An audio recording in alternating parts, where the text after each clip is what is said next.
భారతీయ machinery సేవ పరిచర్యలో Vellore Christian medical college మరియు హాస్పిటల్. క్రీస్తు శకం 1900 సంవత్సరంలో డాక్టర్ ఐడా స్కడ్డర్ గారిచే తమిళనాడులోని వెల్లూర్ ప్రాంతంలో నెలకొల్పబడింది. ఈ సంస్థ స్థాపించి 118 సంవత్సరాలు గడుస్తున్నా ఇన్నేళ్లలో ఎన్నో ప్రతిష్టాత్మకమైన కీర్తి ప్రతిష్టలు మరెన్నో గౌరవ పతాకాలను పొందింది. 20వ శతాబ్ద ప్రారంభంలో తమిళనాడులో తీవ్రమైన కటిక పేదరికం, అనారోగ్యం, మరణాల శాతం ప్రమాదకర స్థాయిలో ఉండగా ప్రజల జీవన రేఖ 30 సంవత్సరాల దీన స్థితికి పడిపోయి వైద్యం అందని స్థితిలో ప్రజలు కొట్టుమిట్టాడుతున్న వేళ కారు చీకటిలో కాంతి రేఖలా ఉదయించింది ఒక తార. 1870 సంవత్సరంలో జన్మించిన ఆ తార పేరే డాక్టర్ ఐడా స్కడ్డర్. బ్రిటిష్ ఇండియాలోని తమిళనాడు ప్రెసిడెన్సీలో భాగమైన త్రివేంద్రంలో జన్మించిన ఐడా తల్లిదండ్రులు అమెరికా రిఫర్మేషన్ చర్చ్ రెండవ తరం మిషనరీ సువార్తికులు. వారు అమెరికా వాసులు అయినప్పటికీ మిషనరీ సేవ పరిచర్య నిమిత్తం ఇండియా వచ్చి తమిళనాడులో సువార్త సేవ పరిచర్య సేవలు అందించేవారు. ఐడా తండ్రి జాన్ స్కడ్డర్ వృత్తి రీత్యా వైద్యుడు.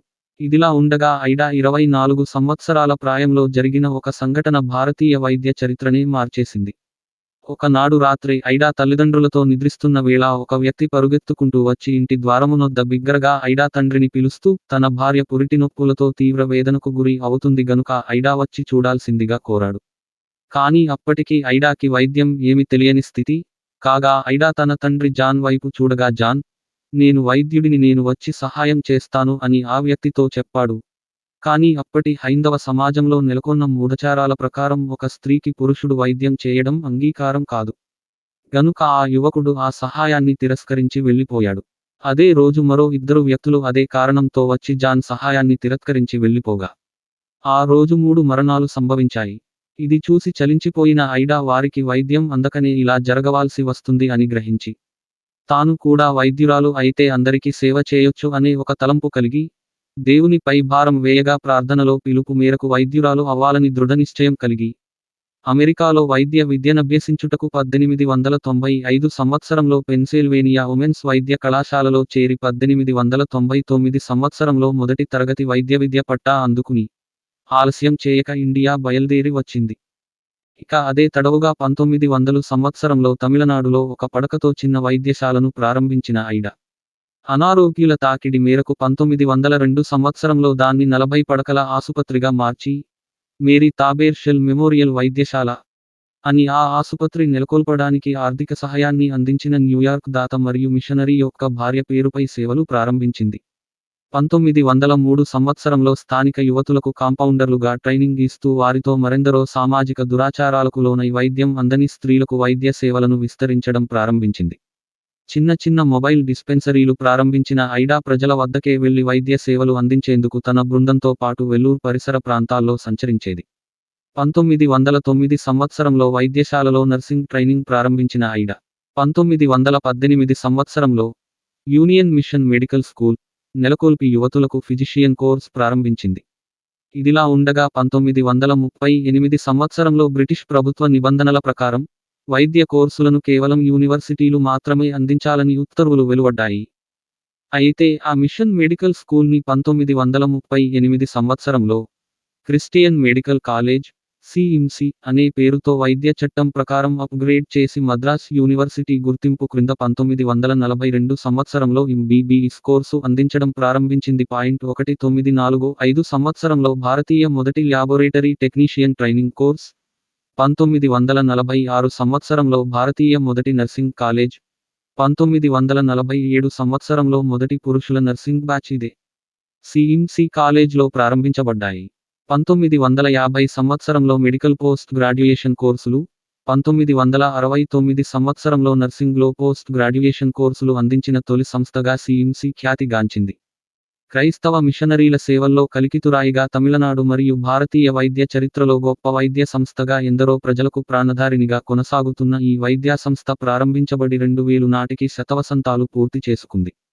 ఈ సంస్థ యొక్క నినాదం, మోటో, పరిచారము చేయించుకొనుటకు రాలేదు గాని పరిచారము చేయుట కొరకు వచ్చాము. మత్తయి సువార్త 20వ అధ్యాయం 28వ వచనం. సంస్థ ఆసక్తికరమైన ప్రేరణ ధర్మము చేయునప్పుడు నీ ధర్మము రహస్యముగా నుండు నిమిత్తము నీ కుడి చెయ్యి చేయునది నీ ఎడమ చేతికి తెలియకయుండవలెను. అట్లయితే రహస్యమందు చూచు నీ తండ్రి నీకు ప్రతిఫలమిచ్చును. మత్తయి సువార్త 6:3-4. ప్రార్థన ఫలితమైన ఈ సిఎంసి వైద్య సంస్థ సాధించిన ప్రార్థన ఫలితమైన ఈ సిఎంసి వైద్య సంస్థ సాధించిన అద్భుత విజయాలు. ప్రపంచపు మొదటి రికన్స్ట్రక్టివ్ లెప్రసీ సర్జరీ 1948 సంవత్సరంలో. ఇండియాలో మొట్టమొదటి ఓపెన్ హార్ట్ సర్జరీ 1961 సంవత్సరములో. ఇండియాలో మొట్టమొదటి కిడ్నీ ట్రాన్స్ప్లాంటేషన్ 1971. ఇండియా మొట్టమొదటి కీలు మార్పిడి 1986 సంవత్సరములో. మొట్టమొదటి అబో సహిత కిడ్నీ మార్పిడి 2009 సంవత్సరములో జరిగింది.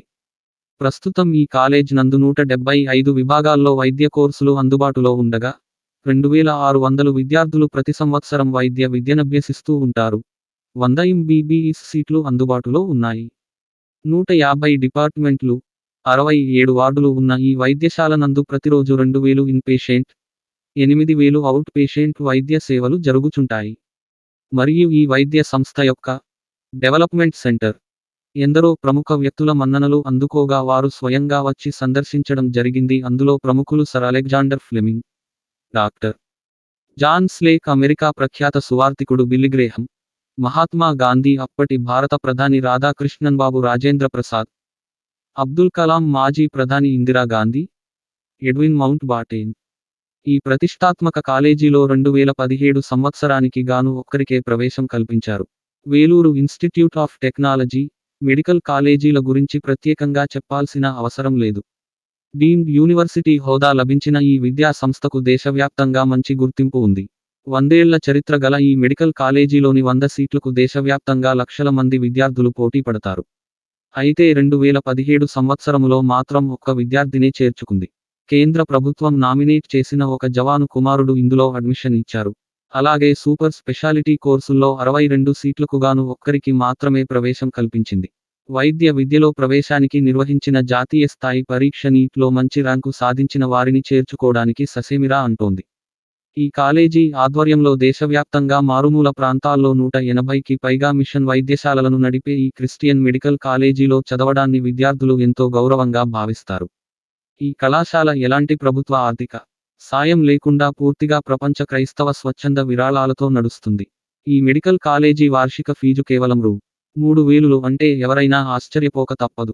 ప్రభుత్వ ఫీజుల కంటే ఇది చాలా చాలా తక్కువ. ఏటా ప్రత్యేకంగా ప్రవేశ పరీక్షను నిర్వహించి మతంతో సంబంధం లేకుండా మంచి మార్కులు సాధించిన వారి మెరిట్ ప్రకారం ఇంటర్వ్యూ చేస్తుంది.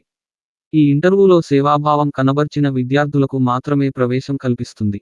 ఈ మెడికల్ కాలేజీలో ఎంబీబీఎస్ చేసిన విద్యార్థులు ఆ సంస్థకు చెందిన గ్రామీణ ఆసుపత్రుల్లో కనీస వేతనంతో 2 ఏళ్ల పాటు తప్పనిసరిగా విధులు నిర్వర్తించాల్సి ఉంటుంది. గ్రామీణ ప్రజలకు సేవ చేసి వారి ఆదరణ పొందాలి. అలా ఉండాలంటే పేదల స్థితిగతులు తెలియాలి. మార్కులు ఎక్కువ వచ్చిన ప్రతివారికి సేవ చేయాలనే ఆలోచన ఉండదని నీట్ ఆధారంగా ప్రవేశాలను జరపడాన్ని వ్యతిరేకిస్తోంది. దీంతో 2017 ఏడాది మిగతా 99 సీట్లను ఖాళీగానే ఉంచేందుకు నిర్ణయం తీసుకుంది.